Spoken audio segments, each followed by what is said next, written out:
Good evening. Shalom, shalom. May grace and peace be multiplied to the saints of the Most High Yah. We are continuing our study through the book of St. John, picking it up in chapter 7. However, before we go on to chapter 7, I wanted to bring out just a little bit in 6. We'll actually come back here later in this lesson, but just to set the stage and context of what we're going to see in chapter 7. So if I can get a reader to read John chapter 6, verses 1 through 4. Come. After these things, Yahushua went over the Sea of Galilee, which is the Sea of Tiberias. And a great multitude followed him, because they saw his miracles, which he had did on them that were diseased. And Yahushua went up unto a mountain, and there he sat with his disciples. In the Passover, a feast of the Jews was nigh. Okay, so I wanted to start here for a couple of reasons. One, because of the account of the miracles, including the miracles of the disease, but most importantly, the miracles that we read in this chapter pertaining to the loaves and fishes, as these are connected to what we will read in chapter 7. The second thing we'll note here is that in chapter 6, this event took place near the time of the Passover.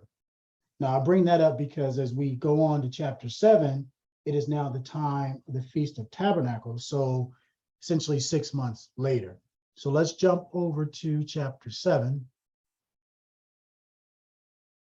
and pick it up in verse 1. Come.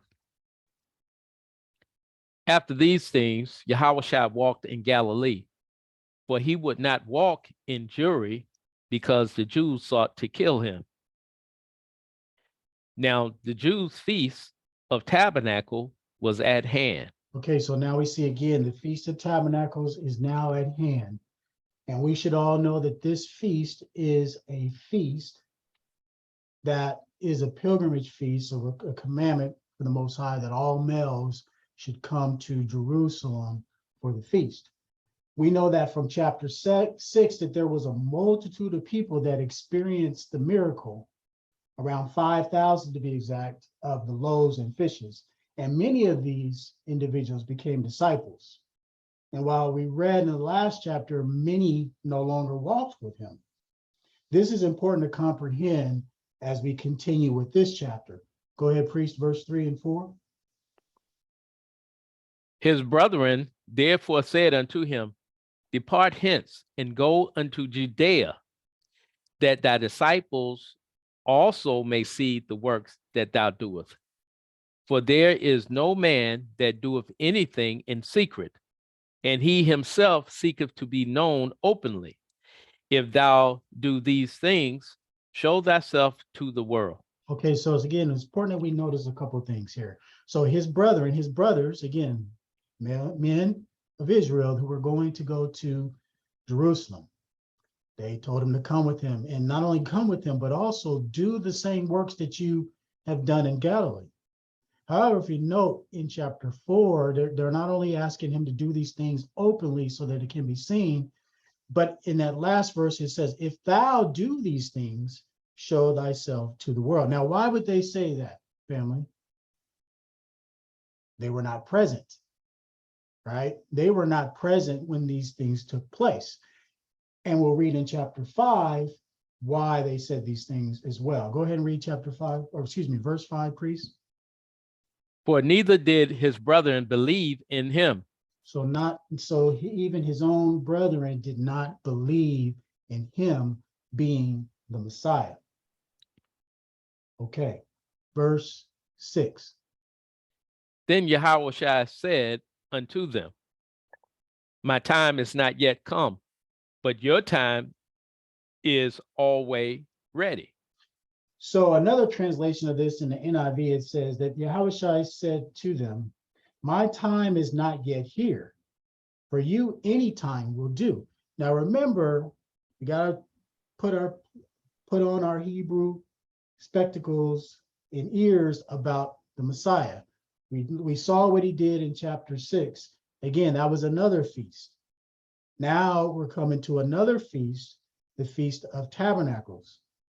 And while his brothers are expecting him to go with them, because again, it is a pilgrimage feast in which you're required to go, he's telling them, you go. My time is yet not come.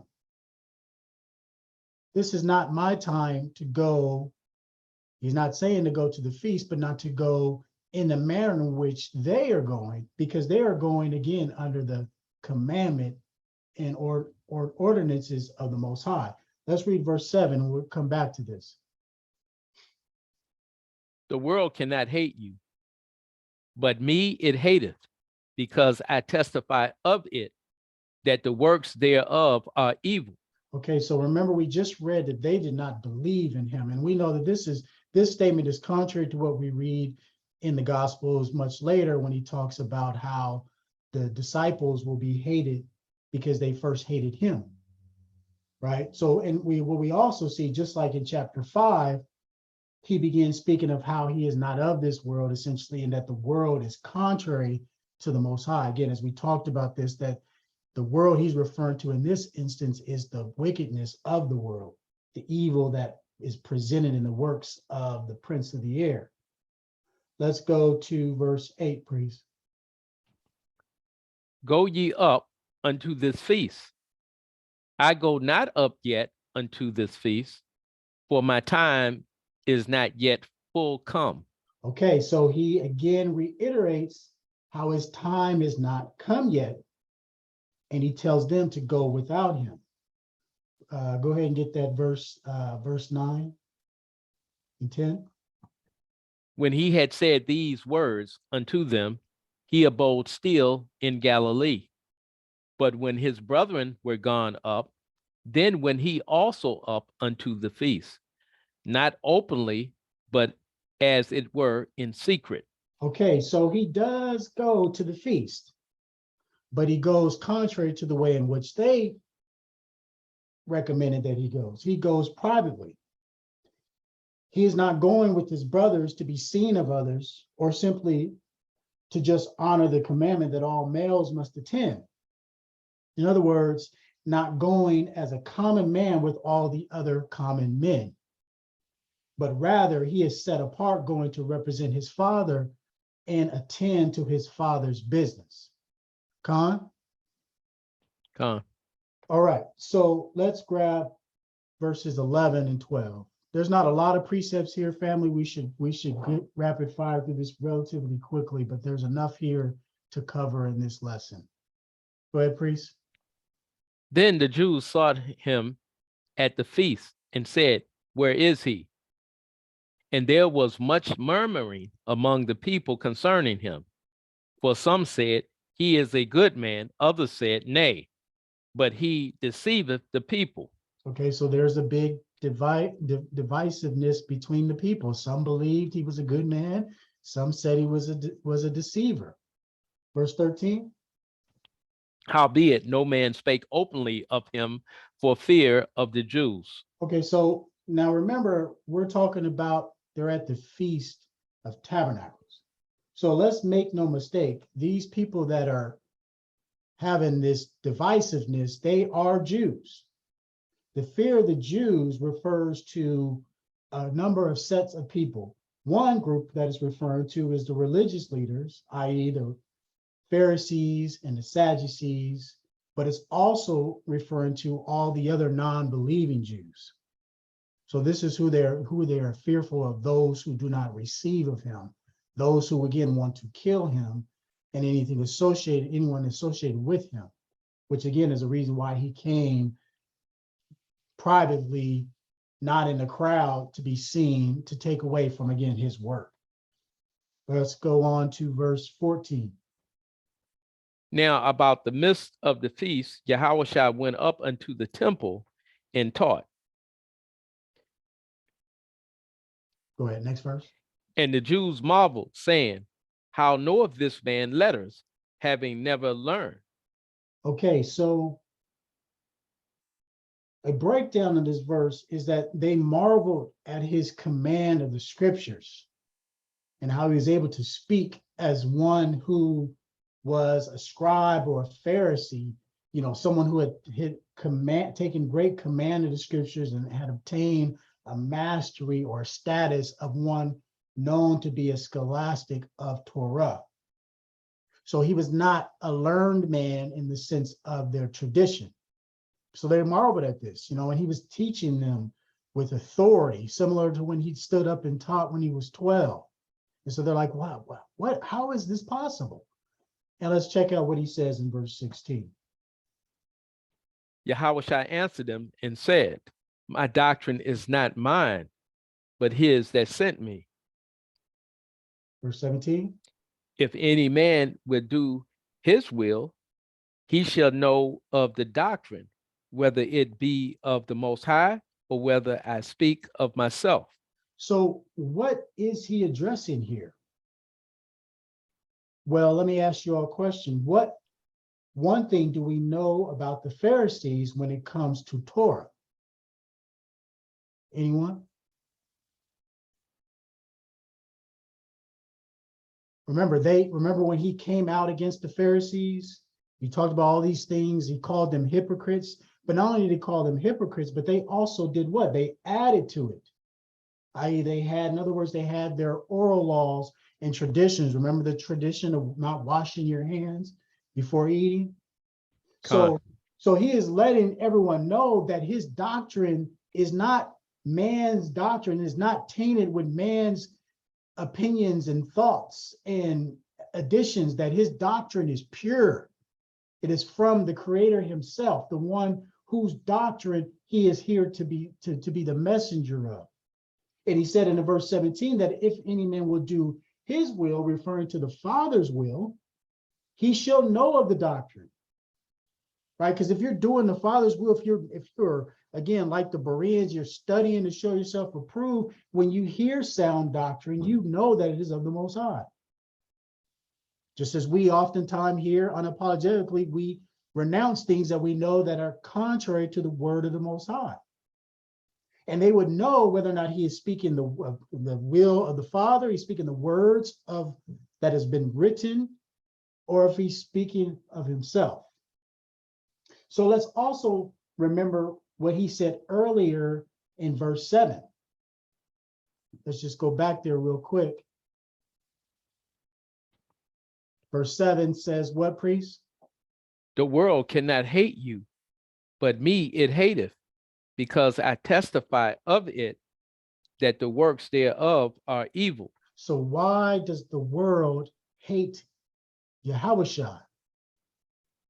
The world hates Yahushua because they are those who do not receive his words, which are not his words, but are the words of the Most High. And the world, as we've studied at length here, is what? Contrary to the Most High, meaning they are not doing his will. So again, those who are outside of the will of the Most High, those are the ones that will not receive of his doctrine. They will not have the ears to hear his words, including in this moment, his own brethren. Okay, let's continue. Verse 18, priest. He that speaketh of himself seeketh his own glory, but he that seeketh his glory that sent him, the same is true, and no unrighteousness is in him. Come on. Verse 19. Did not Moses give you the law, and yet none of you keepeth the law? Why go ye about to kill me? So he calls them out again, going back to that Pharisaic hypocrisy of Israel and its leaders, and those who have followed him and become disciples are in fear of. So he calls them out. knowing their intentions. Let's go ahead to verse 20 and 21, please. The people answered and said, Thou hast a devil who goeth about to kill thee. Yahushua answered and said unto them, I have done one work, and ye all marvel. Moses therefore gave unto you circumcision, not because it is of Moses, but of the Father. And ye on the Sabbath day circumcise a man. Okay, pause there. Okay, so again, he's talking about Moses gave you a law, did not keep it. And then he says, he goes, I have done one work, which we know was the healing, right? And you marvel. And then he talks about how Moses gave you unto you circumcision, but then it says here, not because it is of Moses, but of the fathers. So who is circumcision of, or better yet, who was circumcision given to? Anyone? Israel. Well, before given to It was given to Abraham at first. Khan, it was given to Abraham. So Abraham was given circumcision as a sign of the covenant that the Most High was making with him. So the act, and we know that the act of performing circumcision is, quote unquote, considered labor. Yet the Most High gave an ordinance that it was to occur on the 8th day of a child, or for anyone not circumcised, it was a requirement to enter the tabernacle of the congregation, both for Israel and for a stranger that sojourned with them. So let's go, we've done this before, but let's go over to Genesis, and we're going to read chapter 17, verses 9 through 14 to get this covenant of circumcision. Go ahead, priest.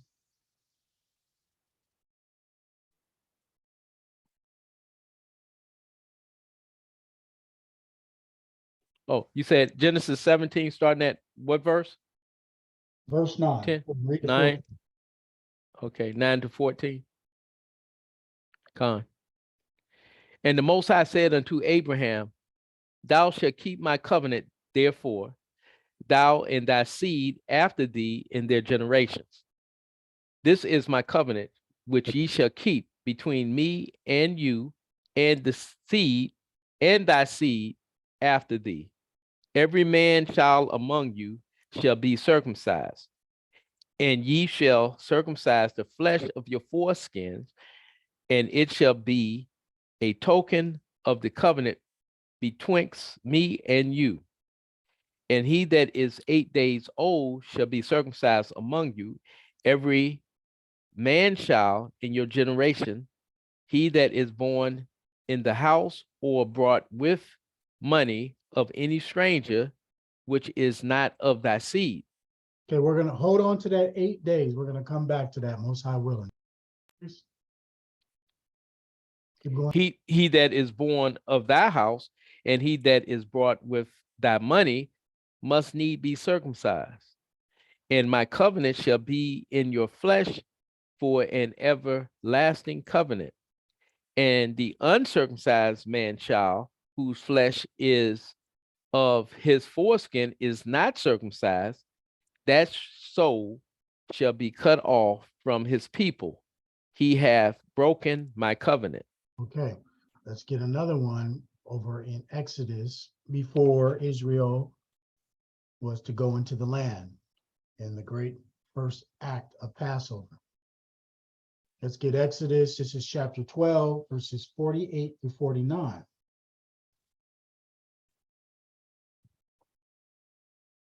And when a stranger shall sojourn with thee, and will keep the Passover to the Most High, let all his males be circumcised, and then let him come near to keep it.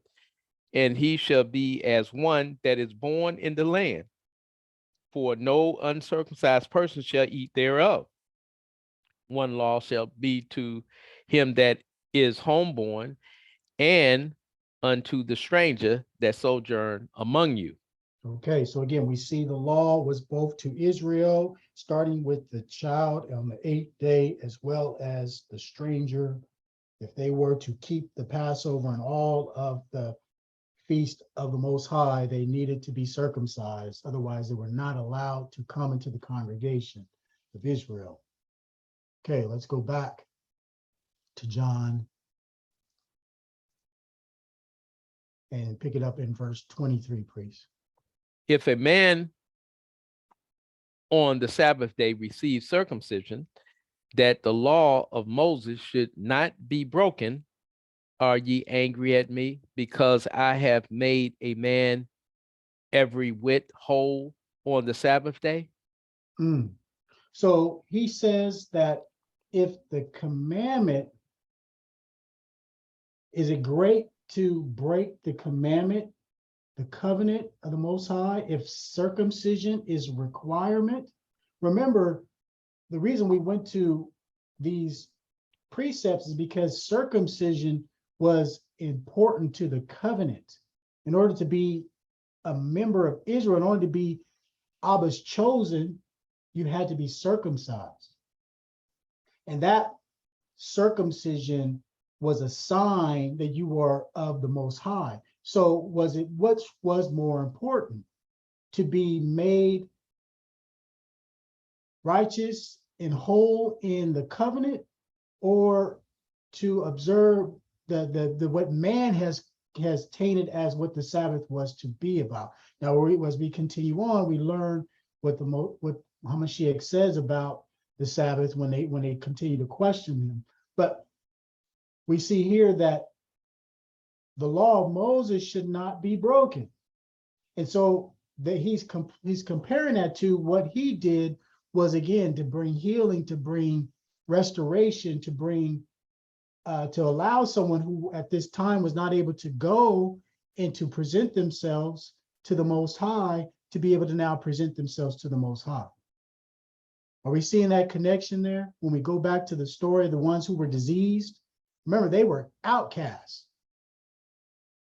They were ostracized from the Father. Con? So is it not good to make someone whole so now they can actually come and give the glory to the one who even made this day set apart? So then let's check out what he says in the next verse. Judge not according to the appearance, but judge righteous judgment. Judge not according to the appearance of what you appear to be right, but judge according to righteous judgment, according to who? According to the Most High. So he's laying back the foundation. Again, my doctrine is not of me. My doctrine is of the one who sent me. It is pure. It is unadulterated. It is undefiled. And I come to bring healing. I come to bring restoration back to Israel. So let's take a look at some precepts on this. Let's go to Jeremiah chapter 23, verses 5 and 6. Behold, the days come, saith the Most High, that I will raise unto David a righteous branch, and a king shall reign and prosper, and shall execute judgment and justice in the earth. In his days, Judah shall be saved, and Israel shall dwell safely. And this is the name whereby he shall be called, the Lord our righteousness. Okay, so now remember what we read over in chapter 4 of John in the story of the well. And remember what Hamashiach said. He said that you worship what you don't know, but we worship what we know, for salvation is of the Yahudim. And so we now see Hamashiach is now stepping into, as he begins to demonstrate who he is, that he is this king out of the lineage of David, to reign and to bring deliverance to Israel and to execute righteous judgment and justice in the earth. Let's get another one. Let's go to the book of Habakkuk. We're going to read verses 1 through 5.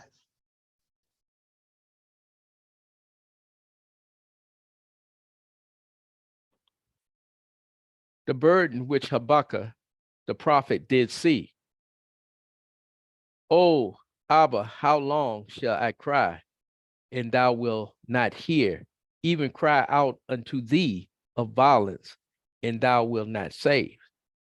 Why doest thou show me iniquity, and cause me to behold grievance?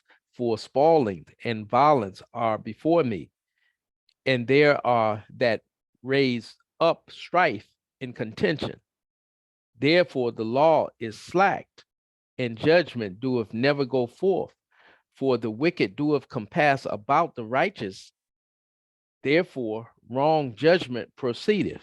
Okay, so he's talking about again the state of Israel, the iniquity that is in, and where there's strife and contention, and they're not even right ruling. The law is slacked. The true righteous judgment is not taking place here. And it is the wicked that is ruling over the righteous. Go ahead. The next verse, please. Behold, ye among the heathen, and regard and wonder marvelously, for I will work a work in your days, which ye will not believe, though it be told you. Okay, so this is again future prophecy of the work that Hamashiach is doing in their days, which they would not believe. Though it was told, remember, all of these things were prophesied, and this is what we're going to see in this story as they begin to wrestle with who he is, and those who believe and those who doubt based on their understanding of the prophecies. So he is dealing with, again, the lack of judgment, the strife and contention. He is that king that has come to bring deliverance through a system of right ruling based on the will of the Most High, which is his word, not adding to it, not taking from it. Okay, so let's go back to John and let's get verse 25 and 26. Then saith some of them of Jerusalem, is not this he whom they seek to kill? Okay, so real quick. So now that he's speaking, now that he's talking and they're hearing him and he's saying these things, now they recognize who he is. Keep going, priest.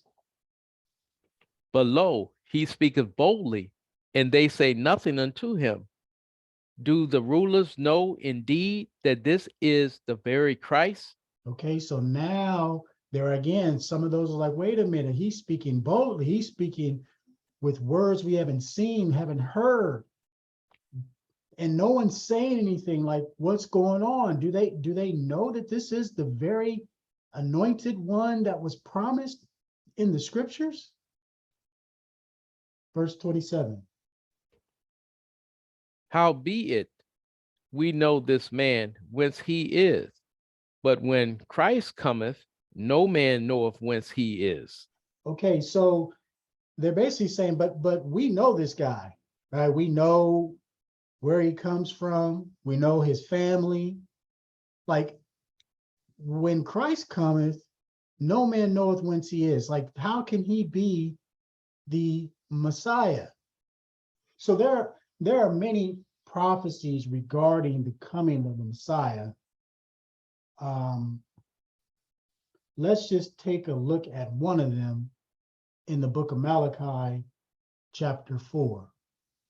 Let's read all of Malachi 4. Come. For behold, the day cometh that shall burn as an oven, and all the proud, yea, all that do wickedly shall be stubble.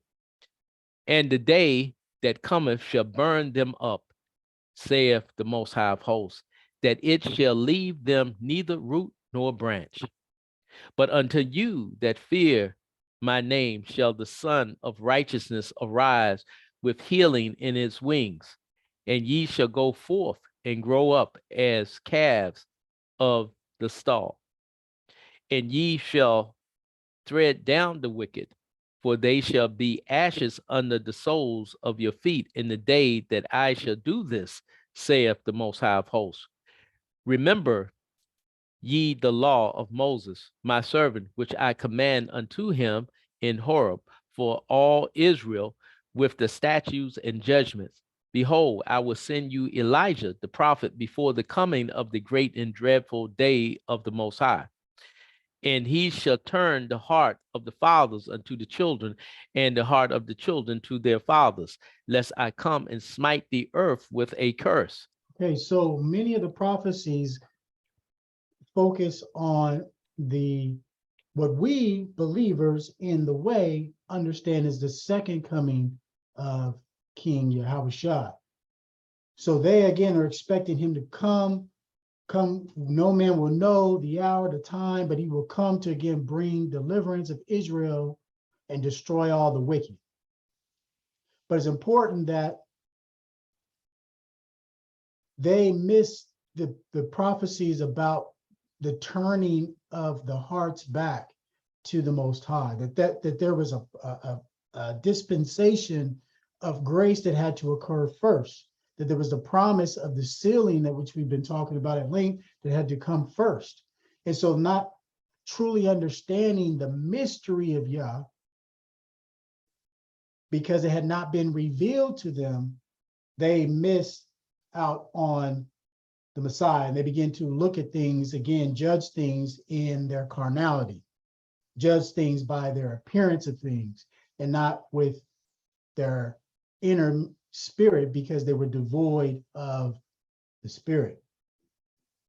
Only those who had heard his voice, those who were of the elect, called before the foundation of the world, received his teachings and knew and understood that he was indeed the Messiah. So let's go back to John and let's grab 28 and 29, please. Then cried Yahushua in the temple as he taught, saying, Ye both know me, and ye know whence I am, and I am not come of myself, but he that sent me is true, whom ye know not. But I know him, for I am from him, and he hath sent me. Okay, so he says, yes, you do know me. You do know where I come. Yet I am not coming again as a common man. I'm not coming as just a member of Israel. I'm coming on behalf of the one who sent me, whom ye know not. Because remember, we already read earlier, if they knew him, they would have received his doctrine. They would have heard the voice of Yahuwah in his message, in his teachings. And then he goes on to say, but I know him, for I am from him, and he has sent me. So Yahushua continues to express his oneness with the Most High, and that he is the Messiah. We see one of the I am statements, and we'll come back to that momentarily. Verse 30, please. Then they sought to take him, but no man laid hands on him, because his hour was not yet come. Okay, so here it is again, a third time. We know what the scripture says about when you see something not once, not twice, but three times, we better take note. Not yet come. Verse 31. And many of the people believed on him and said, when Christ cometh, will he do more miracles than these which this man have done? Okay, so again, now we're starting to see the division. Remember, Hamashiach said he came to bring division, to divide the wheat from the tares. So we're seeing those who believed and said, well, they're saying, well, I mean, have we seen the miracles which this man has done? I mean, is there going to be someone else that's going to do more than what we've seen? So let's go back to chapter 6 and grab something that Yahushua said regarding the miracle shown at the Sea of Galilee. Because again, they said they believed and then would tie this to miracles. So let's go to John chapter 6. We're going to read 26 to 40.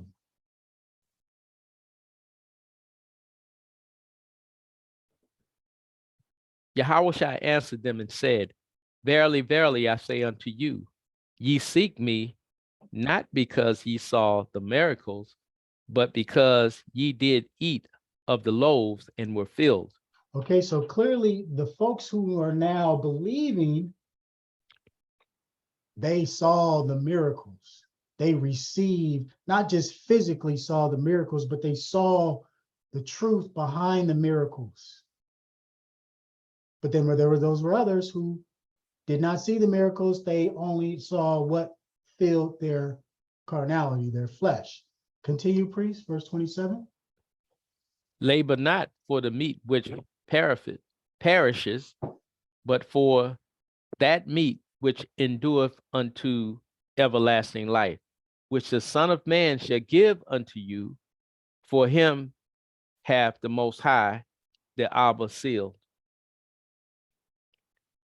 Then saith they unto him, What shall we do, that we might work for the work of the Most High?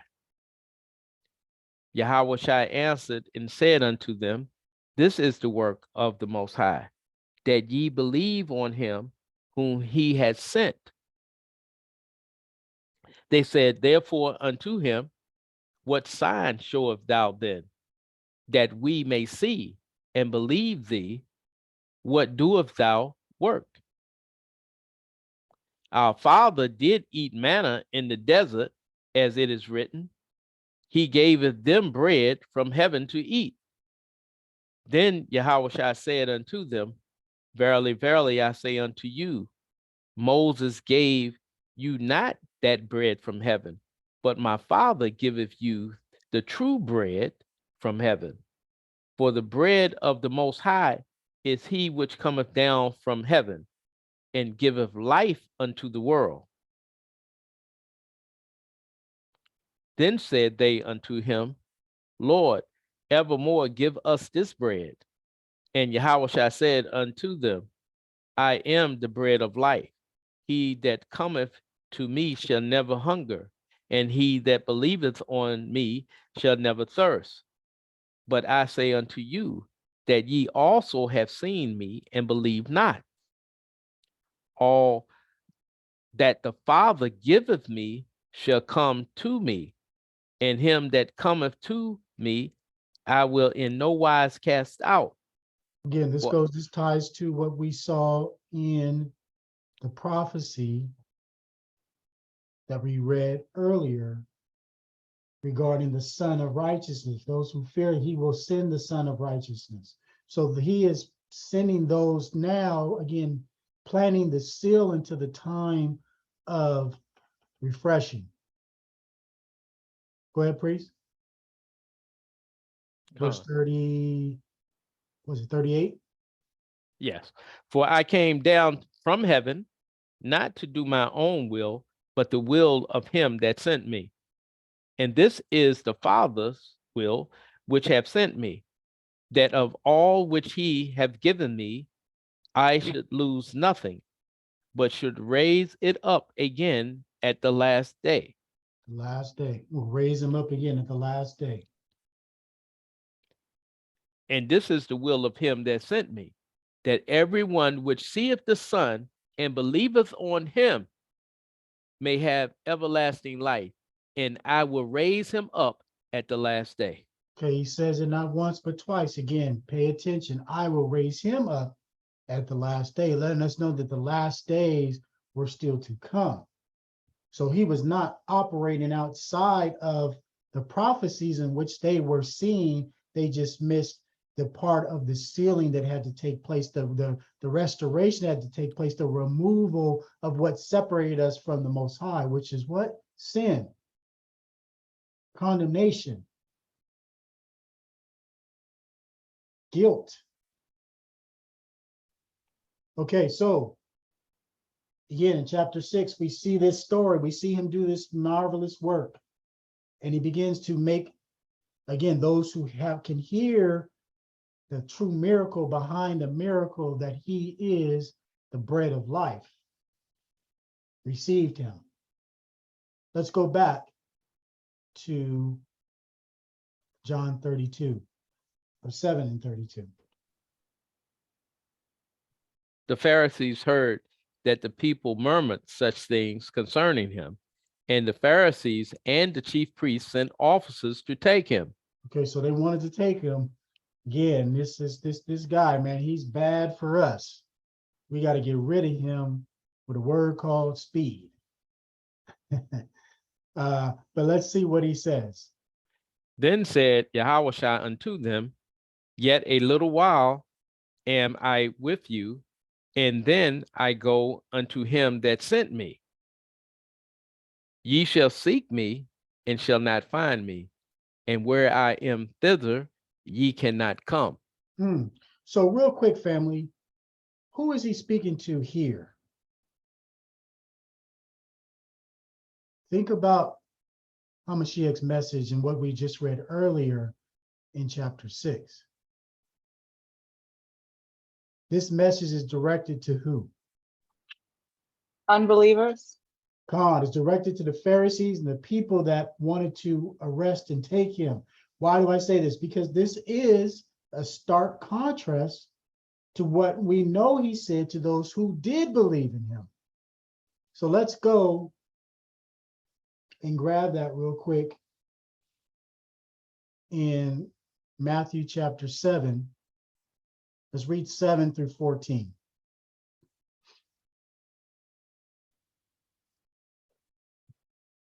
Ask, and it shall be given you.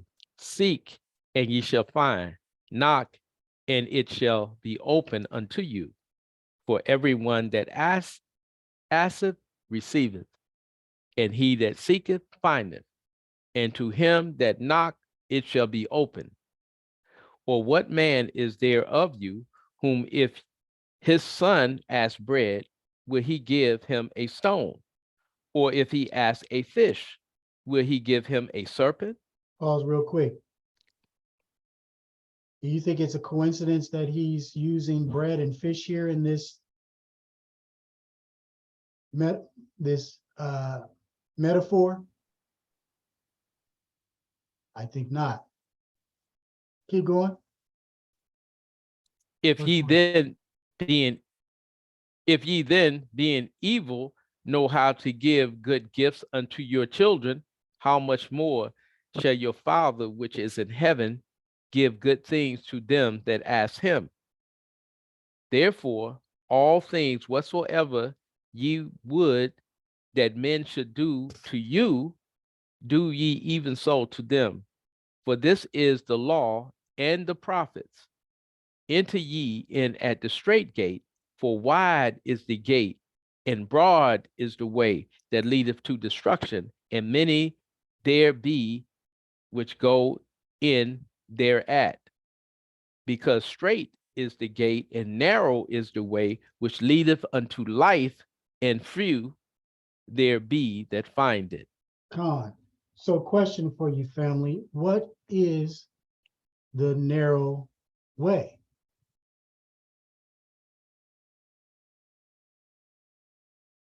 I didn't want to bring this out because it's jumping ahead in this book. However, it is very much relevant to what Yahushua is saying to them in this moment. So let's jump to John chapter 14 and let's read verses 1 through 6. Because again, remember, he said to them, I'm going where I'm going.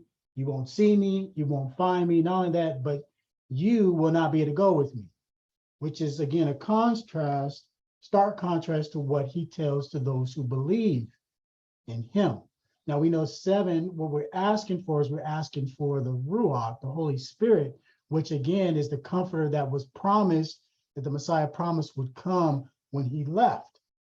So again, he's not speaking to his followers. He's speaking to those who are not following him, because he made assurance to them that we shall be delivered, that we shall seek and find him, and that we shall also have a place in eternity. In fact, here in John chapter 14, he goes and tells them specifically what he is going to do. Let's get that, priest. Let not your heart be troubled. Ye believe in the Most High, believe also in me. In my Father's house are many mansions. If it were not so, I would have told you. I go to prepare a place for you. And if I go and prepare a place for you, I will come again and receive you unto myself, that where I am, there ye may be also. And whether I go, ye know, and the way ye know. Okay, so real quick, does that sound like what we just read here? It's the complete opposite. He says, I'm going to prepare a place for you. I'm going to come again. I'm going to retrieve you, bring you with me. And where, not only that, where I go, because remember he said where, he told them where I go, you won't know where I go. But he tells them where I go, ye know. And the way to go to where I go, ye know. So again, a different message for a different group of people. Go ahead, verse 5, priest. Thomas saith unto him, Lord, we know not whither thou goest, and how can we know the way? Oh, but Thomas is like, wait a minute, but we don't know where you go, nor how to go. Ah, but you do. And he tells us in verse 6. Go ahead, priest. Yahushua says unto him, I am the way, the truth, and the life. No man cometh unto the Father but by me. So he is the way, the truth, and the life. He is the bread of life. He is the foundation of the living waters. He is the vine with the blood that flows through us to provide our life. So he is the full, as we read earlier in this book, that he is full of grace, full of truth. He is full, the fullness measure of the Spirit of the Most High. He is that narrow way. Khan? Come. Okay, so let's go back to John. Pick it up in verse 35. Then said the Jews among themselves, Whither will he go, that we shall not find him? Will he go unto the dispersed among the Gentiles and teach the Gentiles? So I wanted to break this down and go into the Strongs on this, because this word has caused a lot of confusion. There are places where it's been translated one thing,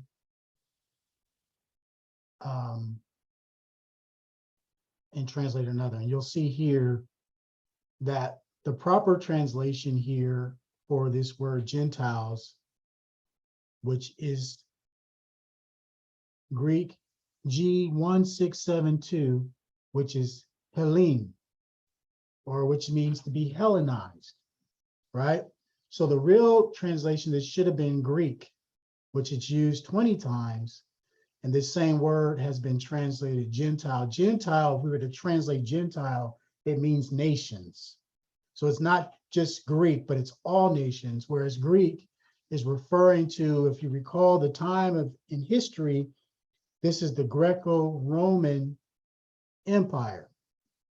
And so this was the time when the known world at this time was being Hellenized into Greek culture. So Greek, by definition, can be, as you see here, either by nationality, whether a native of the mainland or of the Greek islands or colonies.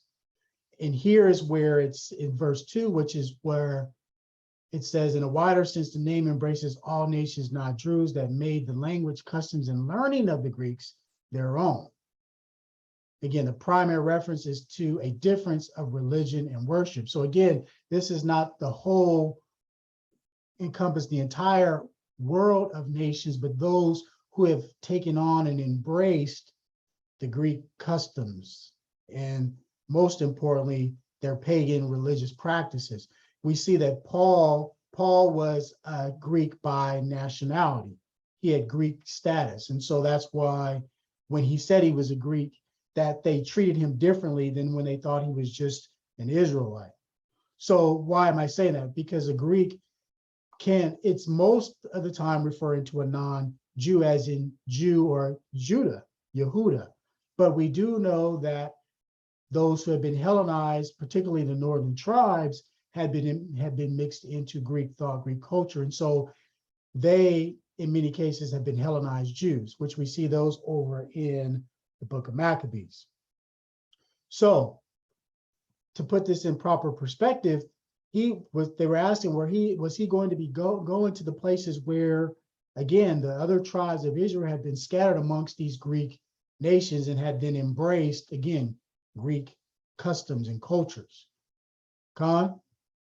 Not to be different from being just Gentile, meaning all nations, tribes, and tongues, regardless of your affiliation with Greek. Does that make sense? So he was sent. They asking, is he going to go dispersed among all these Greeks in Greek practices, pagans, even because we know even many of our brethren, as Priest Terry talked about, even when you look at the Samaritans, who were a mixed race, they took on the Greek customs and their Greek pantheon of gods. And so he says, they're going to go among those who are dispersed among the Greeks, as well as teach the Greeks. So not just teach them, but also teach those who are in those lands among our people. Are we seeing this? So they're wondering, like, what do you mean? Where are you going to go? We're not going to see you. Because remember, those who were devout Israelites, they didn't have any interaction with Greeks, which was where that schism we see over in the book of Acts. Con? All right, so let's keep going. Verse 36. What manner of saying is this that he said? Ye shall seek me and shall not find me, and where I am, thither ye cannot come. So now they're beginning to wonder, like, what is he saying? They're perplexed on this. They don't understand. Now we know that this is both physical and spiritual. He physically was going to go and they were not going to find him. And they were not going to be able to go, or at least they wouldn't have wanted to offer themselves to go where he was going, which was to the grave. But most importantly, this is again what we pulled out of here is this spiritual, they will not seek him because they are not seeking him now. They're not hearing him now. So now we jump to verse 37. In the last day, that great day of the feast, Yahushua stood and cried, saying, if any man thirst, let him come unto me and drink. Okay, now we're going to get back to something I had touched on and said we'll come back to later. Can anyone tell me what the last day of the feast is?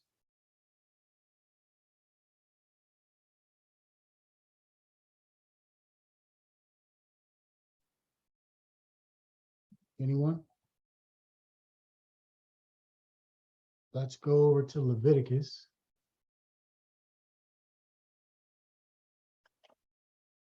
Pull that up. So we have it.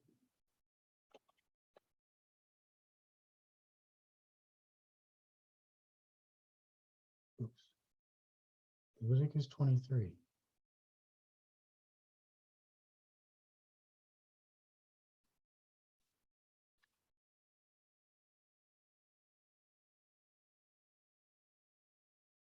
By Priest Terry. We're going to read Leviticus 23, verse 34 to 30. Excuse me, to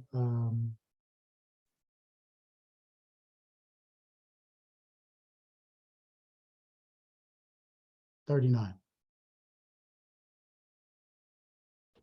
Come.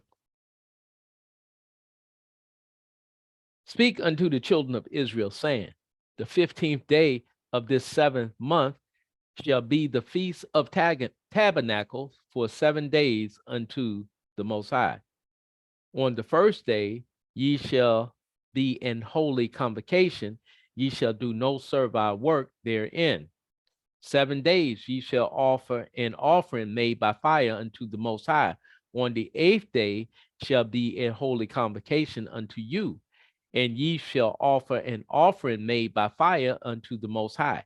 It is a solemn assembly, and ye shall do no servile work therein. These are the feasts of the Most High, which ye shall proclaim to be holy convocations, to offer a offering made by fire unto the Most High, a burnt offering and a meat offering, a sacrifice and a drink offering, everything upon his day. Besides the Sabbath of the Most High, and besides your gifts, and beside all your vows, and beside all your free will offerings, will ye give unto the Most High. Also, in the 15th day of the 7th month, when ye have gathered in the fruit of the land, ye shall keep a feast unto the Most High 7 days. On the first day shall be a Sabbath, and on the 8th day shall be a Sabbath. Okay, so on the 8th day is the last day of the feast, which is known as the Great Day. So what is a significance of this? What does the 8th day represent?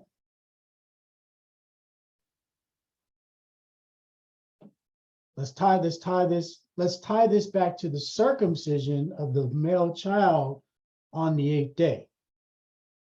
Remember, circumcision was the covenant, right? Being redeemed. Well, right. What does the Most High promise in his word?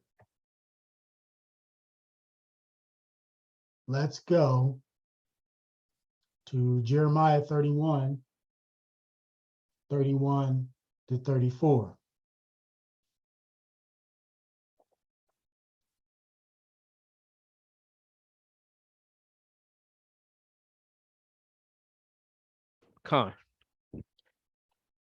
Behold, the day comes, saith the Most High, that I will make a new covenant with the house of Israel and with the house of Judah, not according to the covenant that I made with their fathers in the day that I took them by the hand to bring them out of the land of Egypt, which my covenant they break, although I was a husbandman unto them, saith the Most High.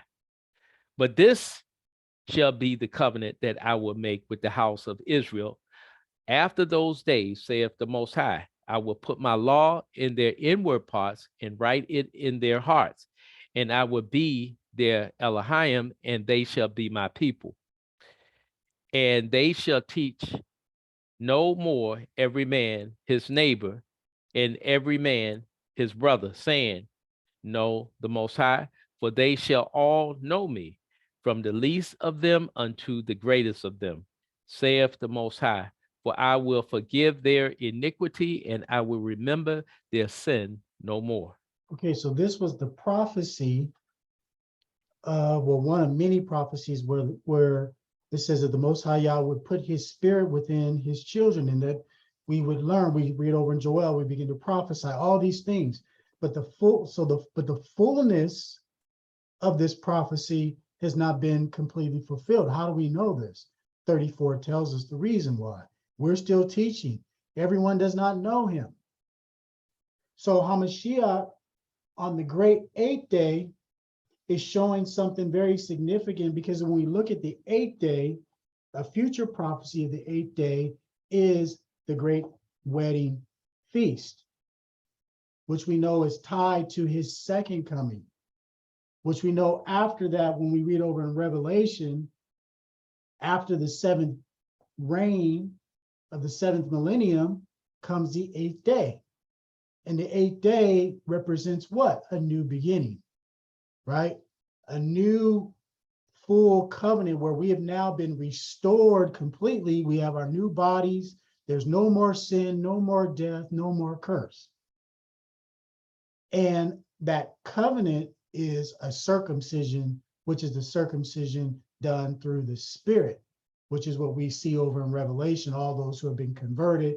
We read about, as we all know about, this mystery being changed, being made new, right? And then all those things are wiped away after the great battle, after a short period of time after the seventh day.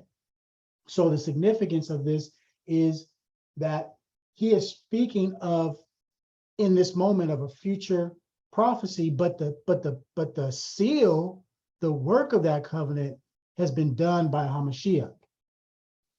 Again, him being the way, him being the door, him being the truth. So we know Yahushua not only goes to the feast. Again, he doesn't go in the multitude. He goes not to be seen, but to be heard. So that he, in other words, he delivers a message, and essentially it's the same message in Jerusalem that he spoke of to the Galileans with the using the loaves and the fishes, but this time without all the signs and wonders. We find throughout the book of John of what is known as the I am statements. Again, we touched on a couple of them here, which connect and prove that Yahushua is Yah in the flesh. We first begin to see this, again, going back to chapter 6, one we've already covered, some of these examples. Let's just grab those real quick.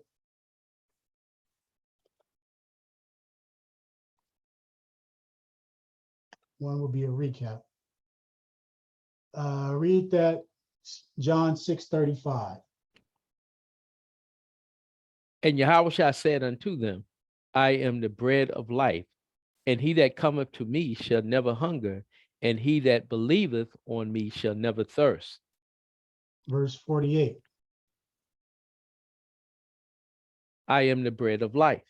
So he says it again, and then he goes on to say in verse 51, priest. I am the living bread which cometh down from heaven. If any man eat of this bread, he shall live forever. And the bread that I will give is my flesh, which I will give for the life of the world. Again, he's speaking metaphorically, he's speaking about him being the offering for us, and that we must eat of the bread, which we know the word is the bread of life. We must eat from this pure, undefiled doctrine in which he came to bring, which is what brings deliverance, him being the way, him being the good tidings, him being the grace, full of grace and full of truth. We also, again, brought it out in chapter 14, where he says that I am the way. And we will cover the rest of these, most high willing, as we continue with this book. But again, in this chapter 6, we see that he is speaking as being the bread of life. Here in chapter 7, he says, those who thirst, come to me. So he's speaking of being that living water, which we already got understanding of this in chapter 4. But for a refresher, that's pun intended, let's go back and grab that in chapter 4. Before we get there, though, what is he referring to? Priest Terry touched on this. We'll read it and then we'll ask it again. Verse 10 through 14, chapter 4, priest. Yahushua answered and said unto her, if thou knewest the gift of the Most High, and who it is that saith to thee, give me to drink, thou wouldst have asked of him, and he would have given thee living water. Okay, remember what we said to those who believe. He said, ask and what? It shall be given unto you. seek and you shall find. So he said, I would have given you the living water. Keep going, priest. The woman said unto him, Sir, thou hast nothing to draw with, and the well is deep. From whence then hast thou that living water? Art thou greater than our father Jacob, which gave us the well, and drank thereof himself and his children and his cattle? Yahushua answered and said unto her, Whosoever drinketh of this water shall thirst again. But whosoever drinketh of the water that I shall give him shall never thirst. But the water that I shall give him shall be in him a well of water springing up unto everlasting life. The Okay, woman's you can stop there, priest. So again, he talks about this well that's springing up of everlasting life. So what is it that he's referring to here?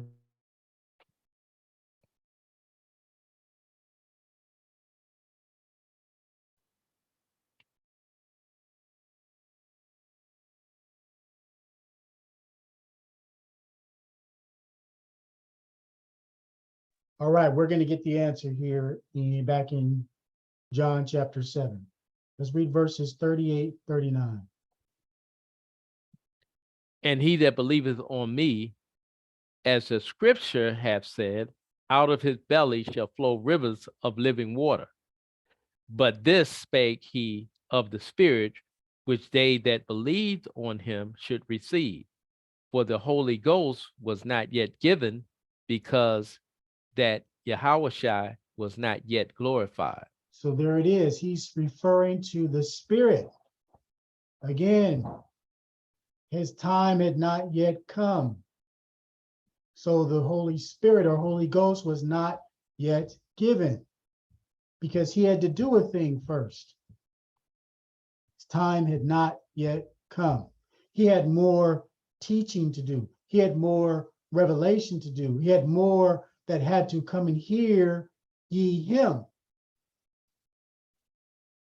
And as a result, we're going to see more people heard ye him.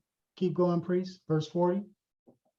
Many of the people, therefore, when they heard this saying, said, Of a truth, this is the prophet. Others said, This is the Christ. But some said, Shall Christ come out of Galilee? So again, just like in chapter 6, there were many that believed. However, there are also many that doubted. So they said, but some shall say, Christ out of Galilee? In other words, let's get the next verse. Have not the scripture said that Christ cometh of the seed of David and out of the town of Bethlehem, where David was? Okay, so let's go and get this in the book of Micah, chapter 5. This is what they're referring to.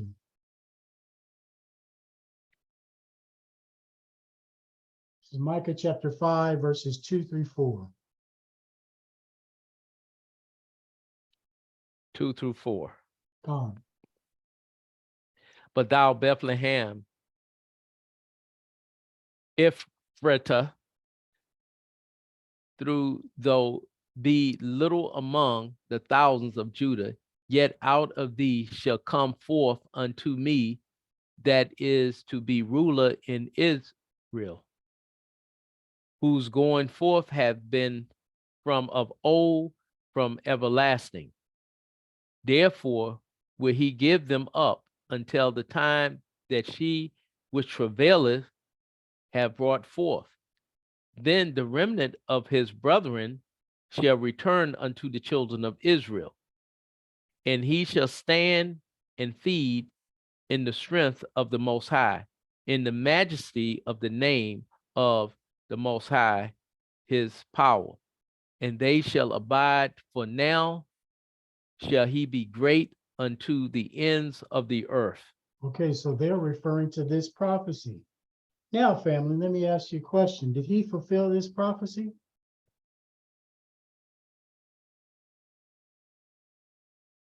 They're referring to where he is from. But does anyone recall where he was born? Mm-hmm. Was he not indeed born in Bethlehem? Yep. Gone. So that's what they're, so this is, so he, again, he fulfills this prophecy as well. He was not raised in Bethlehem, but he was yet indeed born.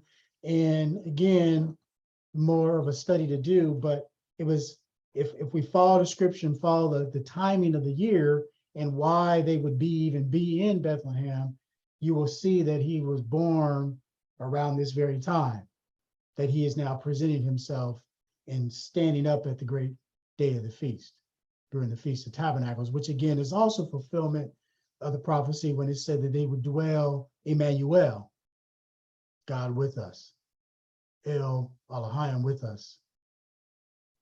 Con? Con. All right, so let's go back to, as we begin to wrap this up, let's go back to where we're at, 43. 43. So there was a division among the people because of him.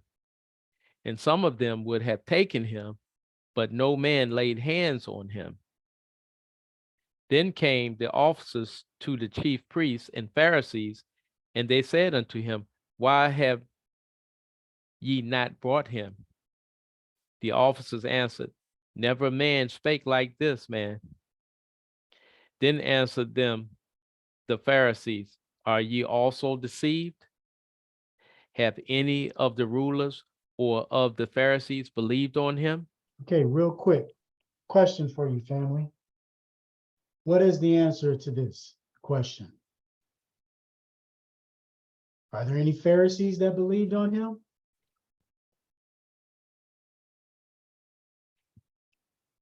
Think back a few chapters. Nicodemus. Absolutely. Absolutely. We're going to get to Nicodemus. All praise to the Most High Yah. There is a Pharisee that believed. So let's keep going. Verse 49. But this people who knoweth not the law are cursed.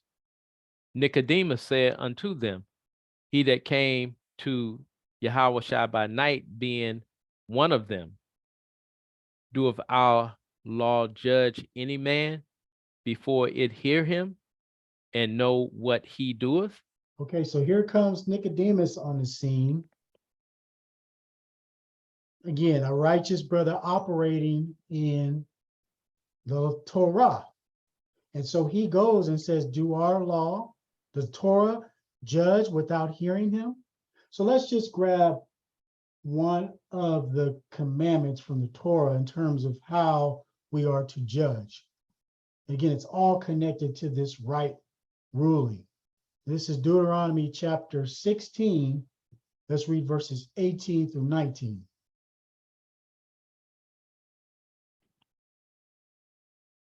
Judges and officers shall thou make thee in all thy gates, which the Most High thy power giveth thee throughout the tribes, and they shall judge the people with just judgment. They should judge the people with just judgment, with justice. Go ahead. Thou shalt not wrest judgment. Okay, so let me just define this. This word rest means to bend away or turn aside. In other words, to pervert it, right? To basically ignore it. Go ahead.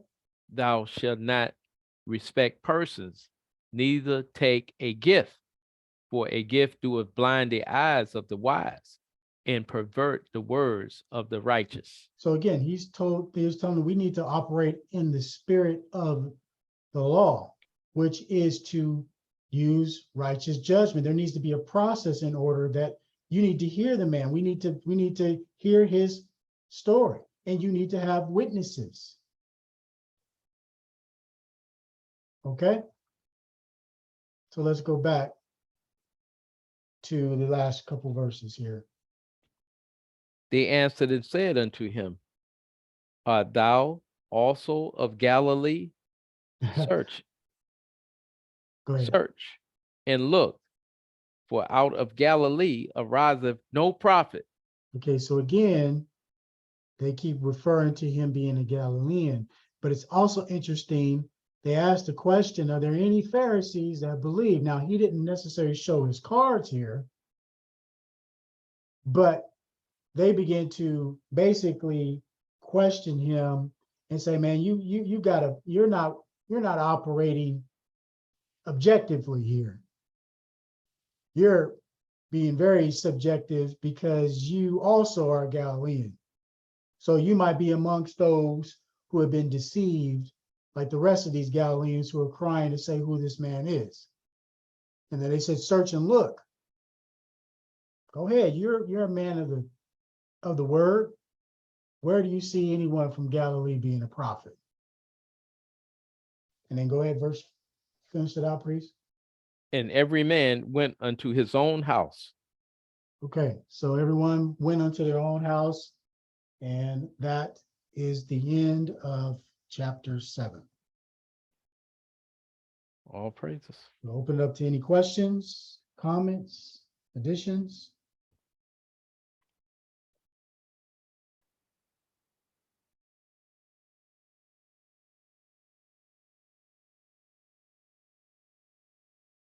All right. Hearing none, seeing none, I will stop the recording.